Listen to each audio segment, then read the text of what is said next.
Hunting log. Subject: HC 122058. Observer: Crowley. Date: December 18, 2059. It has been 10 years since the invasion, 7 since I joined the Institute. At times, our task has felt impossible. I feared the monstrosities from the sky would spell doom for our species. My fears could not be quelled by our early success, nor by the security the Eastern forces have provided. My uncertainty has raged for as long as the war itself, but I believe we are now closer than ever to our solution. On the 16-th, the hunter and I left the offices for the first time in nearly a month. Despite my fondness for the work we do here, I must admit that the cramped space that defines my office has become increasingly uncomfortable as our task nears its completion. The hunter, too, seemed joyed to escape his confinement and expressed that he was quite ready to be on the road again. Instructions from Mr. Perez indicated I was to conduct the final test. I made the appropriate arrangements. I have been with this hunter for about a year now. So far, he has slain every beast that has been presented to him. He has shown no fear against the shark, the bear, or even our most feared devil. No, he has slain each without remorse, and asked for the next task with glee. I expected no less on this occasion. Quote, the drive to the south was, as was our habit, an extremely quiet one. Now, it had taken us 12 hours to drive down from Vermont, and we had stopped once for food and fuel. These drives had been exciting in the early days, but the grim nature of our task had rendered them mute and still. Truthfully, I was quite bored with this portion of our adventures. Phew. The hunter turned to me about halfway through and asked me to begin chronicling our adventures. He obviously has remained ignorant of my role here. He knew nothing of my logs. Protocol was maintained, and I assured the hunter that he would be remembered should anything happen to him. The emotions from the hunter surprised me slightly.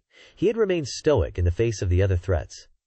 Perhaps he could sense the penultimate nature of our task. The lying has never been easy. Quote, we had spent the first night in Lynchburg. Even in the dim hours of the evening, the city was shrouded in its usual gloom. The fog off the water was thick this time of year, and its density was only pierced by the amber glow of the streetlights reflecting off the brick facades. The river, too, reflected these lights. Observation would lead one to believe this was a worse year than the last. It's so black and cold now you could barely see the light reflecting off the surface of the water. The hunter chose the hotel this time.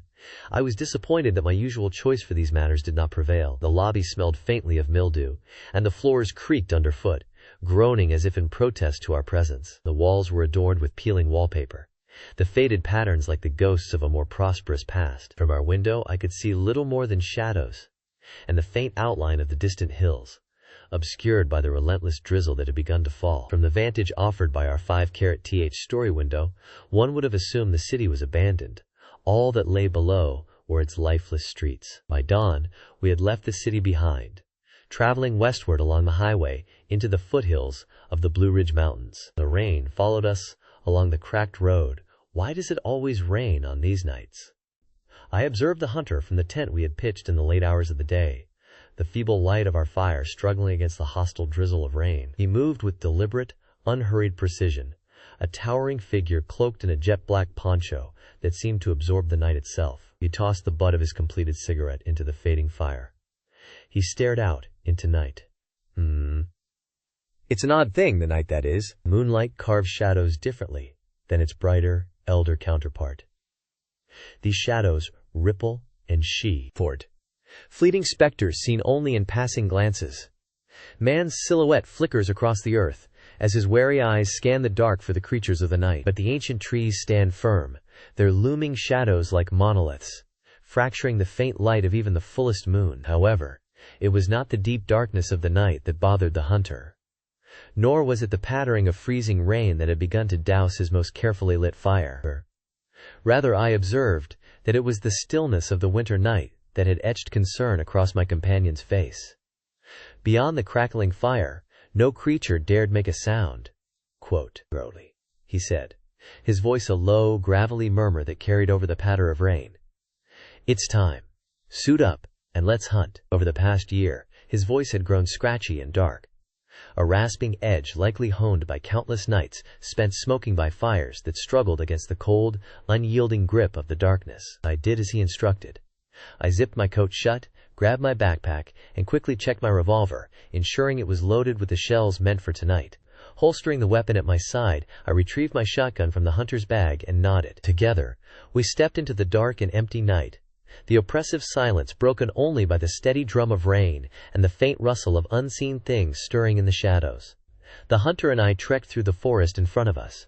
The thickness of the brush was not the worst that we had encountered, but moving uphill made progress slow and difficult. We continued through the foothills of the mountains for hours in this manner. The hunter's eyes were his nocturnal guide, ready for any movement from within the shadows of the night. Not like there were any that night. The only sounds we heard for those first few desperate hours was the dripping of the rain as it cascaded down from the roof created by the trees above our head. The signs of the beast first appeared around 11 p.m. I observed many felled trees, curiously with their bark and leaves stripped. The perimeter of the area was rather symmetrical. The creature had left many trees upright, but had rendered the trees into a horrible condition. An entire clearing had been created, a near-perfect circle manifested by the circle of naked trees. The moonlight, now beginning to peek through the clouds above us, casted long, column-like shadows into the clearing which we had occupied. I took notes at this stage. The hunter seemed to be on top of his game tonight. He stood ready for any threat that may come for us in the night. He viewed himself as my protector. He would not let any harm come to me. I watched as he ran his palm down the length of one of the shattered trees. He turned to me with a puzzled look. "Run your palm here, Crowley." I did as he commanded, and I found a wetness to the area that I had touched. Moreover, my hand became warm against the biting cold that surrounded us. As I turned my lamp to my palm, it became clear that my flesh was coated in blood. It was fresh, too. I could tell by its warmth and its metallic smell that it had been left mere minutes before we had arrived. As I recoiled from the tree, I turned around as an attempt to gain some certainty of where the creature hid in the night. The hunter was far ahead of me in this regard. He turned his body in a slow and deliberate manner. He angled his rifle as he turned to observe the darkness outside of the clearing. There we stood for several minutes, our guns aimed vaguely into the darkness surrounding the artificial amphitheater we occupied. Finding nothing, the hunter's eyes ceased their immediate observation of the space surrounding us. He turned and began to move toward the edge of the clearing. As he progressed, I followed him into the edges of the darkness. Quote, "No sooner had we left the clearing did the second clue appear before us. There, on the ground proceeding in front of us, our lights revealed two extremely large prints. The prints appeared to be over a foot wide, and were indented several inches into the damp dirt immediately below. Their shape was similar to that of a bird, with three distinct talon-like indentations protruding from the base of the mark. The hunter carefully analyzed the marks before him. He took note of every single detail present before us. After his inspection, he turned to me, rather incredulously, and noted that no further marks proceeded before us. The hunter seemed to realize the reality before him. He furrowed his brow and looked, not into the darkness of the forest surrounding us, but toward the sky, where the moonlight had finally begun to pierce through the clouds above. We again stood still and observed.